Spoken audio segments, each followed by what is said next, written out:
नमस्कार दोस्तों, आज का अपना मैथ का क्वेश्चन है। यदि x की आय y की आय से 10% अधिक है तथा y की आय z की आय से 20% कम है तो x, y तथा z की अनुपातिक आय क्रमशः क्या है, वो आपको रेशियो ज्ञात करना है, अनुपात। ये क्वेश्चन जो है आपके सीईटी ग्रेजुएशन लेवल के एग्जाम 2023 में आया हुआ क्वेश्चन है। इंपोर्टेंट क्वेश्चन समझ सकते हैं क्योंकि ये क्वेश्चन लैंग्वेज के रूप में पूछा गया आपको, है ना। तो बहुत सारे बच्चे क्या लैंग्वेज में ही घूम जाते हैं, तो उनके लिए ये चीज समझने की है। छोटा सा कॉन्सेप्ट है, ध्यान से समझिएगा।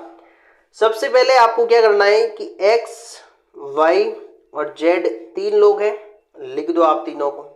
उसके बाद जैसे जैसे क्वेश्चन पढ़ते जाइए और उस क्वेश्चन को सॉल्व करते जाइए। पूरा एक साथ कभी मत करिए कि पहले क्वेश्चन पढ़ लो फिर पूरा ऐसे करूंगा, नहीं। एक बार आप क्वेश्चन पढ़ लीजिए आराम से, उसके बाद उस क्वेश्चन की एक एक लाइन को समझते जाइए और अपने आंसर में उसको रखते जाइए, तो आपका फाइनली आंसर आ जाएगा। जैसे अपन कर रहे हैं एक्स वाई जेड जो तीन लोग हैं, यदि x की आय y की आय से 10% अधिक है तो x और y z की आय थोड़ी दे रखी है, तो अपन क्या मानते हैं सबकी कि 100% होगी सबकी आय। अपने आप में क्या होती है, आय 100% होती है।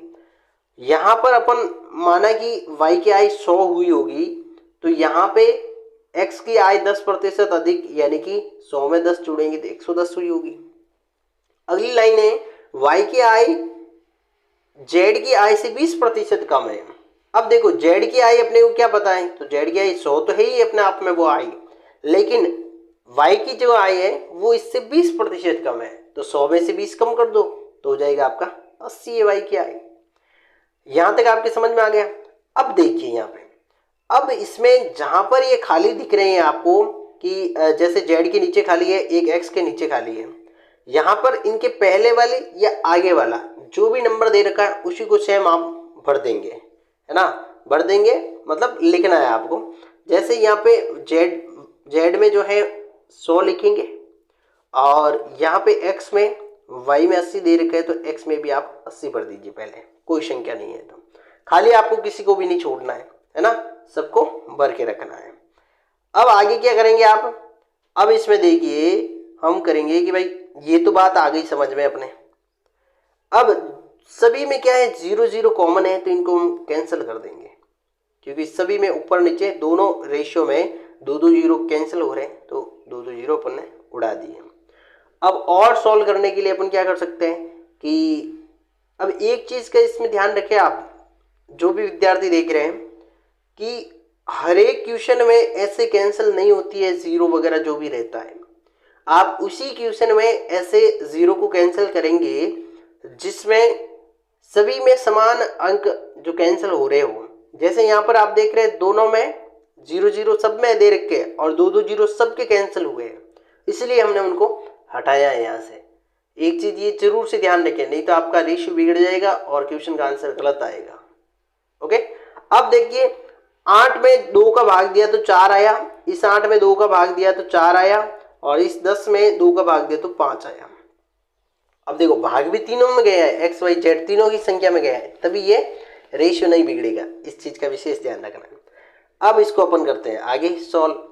अब देखिए 11 को 4 से गुणा करोगे आप तो कितना आएगा आपका 44, 10 को 4 से गुणा करोगे तो 40, और 10 को 5 से गुणा करोगे तो 50 हो जाएगा। अब इसको और सॉल्व कर दो आगे, 2 का भाग दोगे तो 22 आ जाएगा, 40 में 2 का भाग देंगे तो 20 आ जाएगा, और 50 में 2 का भाग देंगे तो 25 आ जाएगा। और बीच में ये है क्या, अनुपात निकल के आया है अपना। क्या निकल के आया है, अनुपात निकल के आया है। तो आपका फाइनली जो आंसर आएगा वो आएगा 22/20/25। ये आपका फाइनल आंसर हो जाएगा इसमें, ठीक है। तो इस तरीके से इस क्वेश्चन को आपको बनाना है।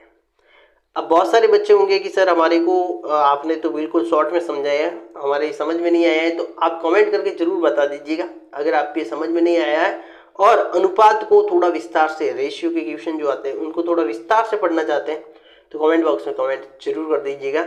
मैं नेक्स्ट कोई एक आध वीडियो आपके लिए ऐसा बना दूंगा ताकि आपको उसको पढ़ने में आसानी रहे और समझ सके बिल्कुल विस्तार से, ठीक है।